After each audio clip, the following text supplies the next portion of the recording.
The little boy accidentally fell into an icy cold pool. Unable to swim, the boy desperately cried for help. But at that moment, his wealthy father was busy negotiating business, completely unaware of the danger his child was in. Just as the boy was about to sink, he was finally spotted by a construction site supervisor who had come to meet the tycoon. The supervisor hurriedly informed the tycoon, and they rushed over with a group of people. However, faced with the freezing water, not a single person dared to jump in to save him. Seeing that the boy was about to run out of strength, the supervisor urgently jumped into the water and pulled the boy out. At this moment, the supervisor did not yet know that this heroic act would completely change his life. When the tycoon saw that his son was safe, he excitedly thanked the supervisor because the boy was the only child in the family, the hope of the entire family. Seeing the man risk his life to save his child, the tycoon not only gave the project originally meant for someone else to the supervisor, but also increased the project funds from $1 million to $2 million.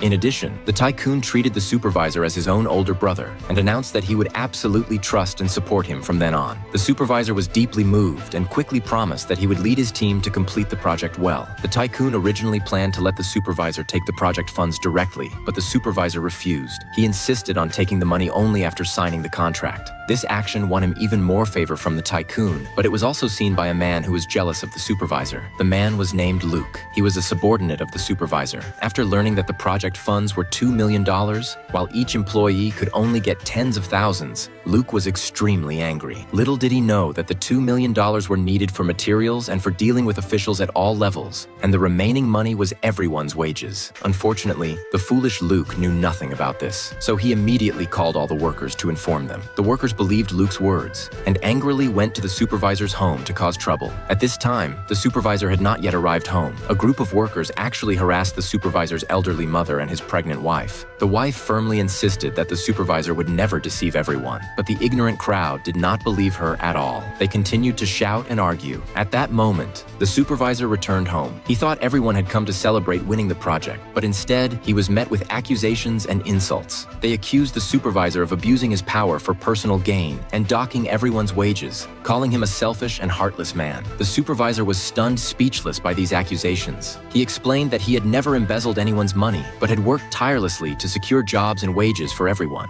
However, under Luke's instigation, the people present had already lost their rationality. They forgot the kindness of the supervisor, forgot how he had worked for them through wind and snow, and only remembered the $2 million in project funds. The supervisor felt utterly heartbroken. Just then, the tycoon's call came through. The disappointed supervisor was about to cancel the contract, but was restrained by Luke and the others. Luke snatched the phone away and flatteringly claimed that he was the supervisor's good brother and that he would sign the contract with the tycoon today. The supervisor struggled desperately, but the call had already been hung up. On the other side, the tycoon was on his way over. The tycoon thought this was authorized by the supervisor. He did not care who signed the contract. He only wanted to personally hand the project funds to the supervisor. Little did he know that because of this call, the supervisor was about to be humiliated. Believing he had replaced the supervisor, Luke was extremely smug. He led everyone to throw vegetable scraps at the supervisor's family and incited them to force the supervisor to pay the money back. The supervisor did not understand what this meant. It turned out everyone believed the supervisor had been embezzling project funds for years, so they demanded he return all the money. However, the supervisor had never taken a single cent, and he simply could not produce the money. At this moment, they came up with a vicious idea to seize all the valuable items from the supervisor's home and use them to settle the debt. The supervisor never imagined that his usually friendly colleagues could be so heartless. Watching them rush into the house like hungry wolves, the supervisor suddenly felt his sacrifices were laughable. The project he earned by risking his life to save a child in heavy snow not only brought him no gratitude at all, but instead plunged his family into an abyss. When his wife tried to stop them from looting, she was shoved to the ground. The supervisor rushed to help his wife up, but she was already injured. Her stomach hurt badly. The supervisor urgently wanted to take her to the hospital, but the crowd stopped him. They suspected the wife was pretending to be in pain, so the supervisor could escape with her and avoid paying the money back. The supervisor was shocked by their shameless suspicions, but he had no time for anger because his wife was in critical danger. All he wanted was to take his wife to the hospital, but the crowd took his silence as an admission and became even more determined to stop them from leaving. So they restrained the supervisor. The supervisor struggled desperately. At that moment, the tycoon finally arrived at the scene and put a stop to the chaos.